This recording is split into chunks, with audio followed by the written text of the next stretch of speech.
Assalamu alaikum dear students, welcome to the official page of Ghazali Institute of Medical Sciences. I am your biochemistry lecturer Dr. Zainab और आज हम अपने chapter enzyme को continue करेंगे जिसके अंदर हमने आज जो टॉपिक करना है वो है फैक्टर्स अफेक्टिंग एंजाइम एक्टिविटी। ये वो फैक्टर्स हैं जो कि एंजाइम की एक्टिविटी को या डिक्रीज करते हैं या इंक्रीज करते हैं। सो let's move toward the factors के वो कौन से फैक्टर्स हैं। बेसिकली हमारे पास 6 किस्म के फैक्टर्स होते हैं। There are 6 factors which are affecting the enzyme activity. These include enzyme concentration, in substrate concentration, presence of a cofactor, temperature, pH and inhibitor. Inhibitor के टॉपिक में हम वर्ड एंजाइम इनहिबिशन को करेंगे जिसकी फर्दर 2 टाइप्स हो सकती हैं। It may be irreversible inhibition और it may be reversible inhibition. I hope आपकी स्क्रीन पे ये आपको क्लियरली नजर आ रहा हो। So let's move to the first factor enzyme concentration. आज के इस लेक्चर में हम इसमें से 3 factors enzyme concentration, substrate concentration and presence of a cofactor इनको कवर करेंगे। Let's move to the first factor that is enzyme concentration. आप अपनी स्क्रीन पे स्लाइड देख सकते हैं। The first factor is enzyme concentration. Enzyme concentration is directly proportional to the rate of reaction. Enzyme concentration is directly proportional to the rate of reaction. इस बात का मतलब क्या होगा? यहाँ पे मैंने कहा है कि enzyme concentration मेरे पास directly proportional है to the rate of reaction. Directly proportional के लिए हम U साइन इस्तेमाल करते हैं, ठीक है। तो हम कह रहे हैं कि enzyme concentration directly proportional to the rate of reaction. अगर आप नेक्स्ट लाइन चेक करते हैं तो मैंने लिखा हुआ है कि अगर हम एंजाइम की कॉन्सेंट्रेशन को इंक्रीज करते हैं, कॉन्सेंट्रेशन मतलब उसकी अमाउंट को, ठीक है, इंक्रीज करते हैं तो ऑटोमेटिकली हमारे पास एंजाइमेटिक रिएक्शन का जो रेट है वो भी इंक्रीज होगा, ठीक है। आप एंजाइम की कॉन्सेंट्रेशन को ज्यादा करते हैं, आपका एंजाइमेटिक रिएक्शन का रेट ज्यादा होना शुरू होता है, ठीक है। लेकिन ये एक सोचने की बात है कि हम कब तक एंजाइम की कॉन्सेंट्रेशन को ज्यादा करते रहेंगे।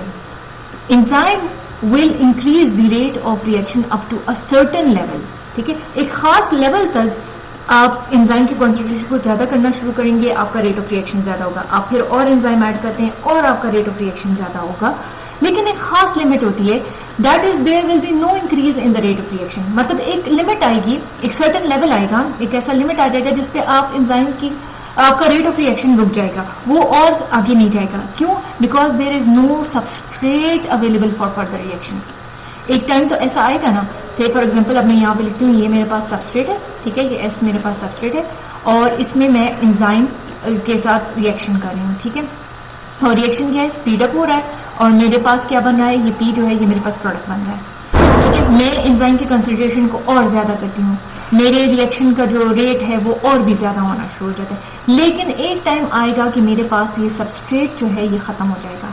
When there is no substrate, ठीक है, सबस्ट्रेट बिल्कुल खत्म हो गया है, मैं एंजाइम को और भी ऐड करना शुरू कर दूं तो फायदा मुझे नहीं होगा क्योंकि सबस्ट्रेट है ही नहीं, तो रिएक्शन क्या इंक्रीज करेगा, रिएक्शन स्टॉप हो जाएगा, ठीक है। So increase in the enzyme concentration ये increase the rate of reaction but to a certain level. और वो लेवल क्या है कि जब आपके पास सबस्ट्रेट खत्म हो जाएगा तो the reaction rate will not increase.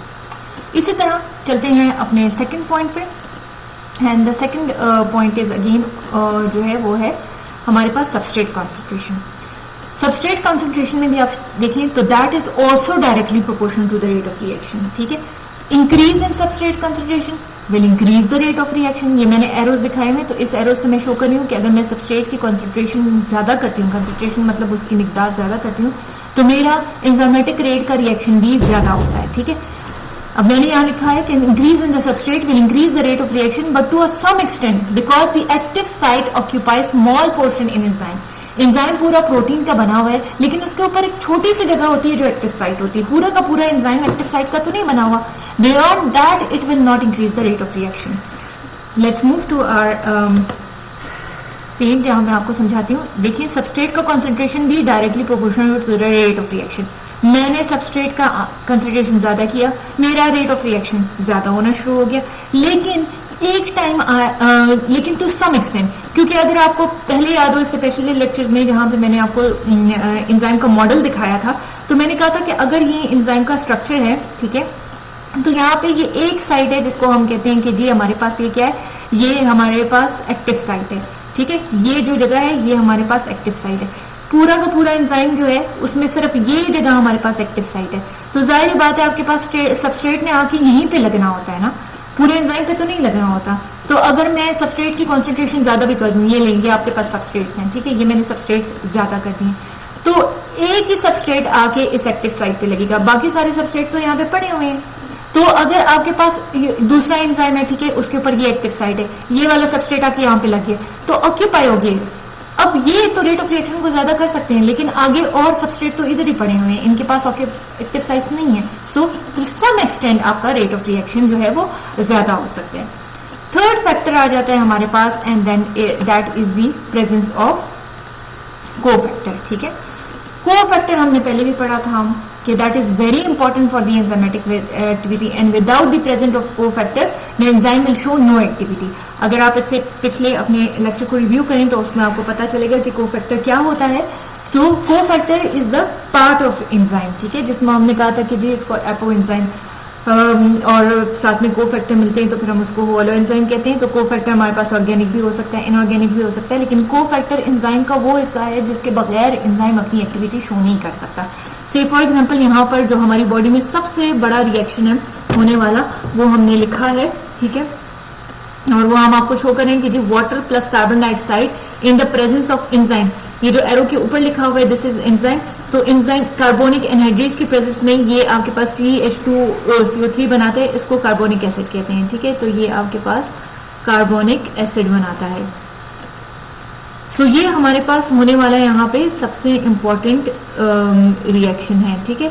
अब यहाँ पे इसके साथ कोफैक्टर क्या है, यहाँ पे जिंक कोफैक्टर होता है Zn+2, ठीक है। उसकी प्रेजेंस के बगैर जो आपके पास ये एंजाइमेटिक एक्टिविटी है दैट इज इम्पॉसिबल। तो अगर आप अपने इस रिएक्शन में देखें, यहाँ पे मैंने लिखा हुआ है ये जिंक है, ठीक है। ये आपका कोफैक्टर, ये जो मैंने Zn+2 यहाँ पे ऐड किया है तो ये आपका कोफैक्टर है, और इस कोफैक्टर के एब्सेंस में एंजाइम अपनी एक्टिविटी शो नहीं कर सकता। So this is what we discuss today कि जी what are the factors that affect the enzyme activity. So we said there are 6 major factors, और उसमें से 3 हमने डिस्कस किए हैं। पहला फैक्टर आपके पास है enzyme concentration, which I already told you that increase in the enzyme concentration will increase the rate of the reaction, but to some extent, और वो extent ये होगा कि अगर आपका substrate खत्म हो जाए तो आप enzyme add करेंगे, the reaction rate will not increase. Second point was the substrate concentration, that is also directly proportional to the rate of reaction. substrate ज्यादा करें concentration में, उसकी मिकदार ज्यादा करें, rate of reaction ज्यादा होगा, but to some extent. और उसकी लिमिट क्या है कि जी आपके पास enzyme के ऊपर active sites limited होते हैं। थर्ड फैक्टर हमने पढ़ा प्रेजेंस ऑफ कोफैक्टर।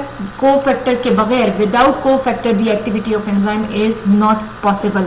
यहाँ पे एग्जांपल हमने ली है, और एग्जांपल में हमने लिया है कि सबसे हमारी बड़ी है जो सबसे बड़ा रिएक्शन है वो है वाटर और कार्बन डाइऑक्साइड का, जो कि एंजाइम कार्बोनिक एनहाइड्रेट्स की प्रेजेंस में कन्वर्ट होता है कार्बोनिक एसिड में। और यहाँ पे जो आपके पास कोफैक्टर है वो है जिंक, ठीक है। उसके बगैर जो है आपके पास ये अपनी एक्टिविटी शो नहीं करेगा। आई होप आपको ये लेक्चर समझ आया है, और अगर आपके कोई क्वेश्चन या कंसर्न्स हो तो प्लीज़ हमसे पूछिएगा। We are there to serve you, and thank you so much for listening to the lecture. इस लेक्चर का नेक्स्ट पार्ट हम नेक्स्ट लेक्चर में कंटिन्यू करेंगे। टिल देन अल्लाह हाफिज़ एंड थैंक यू।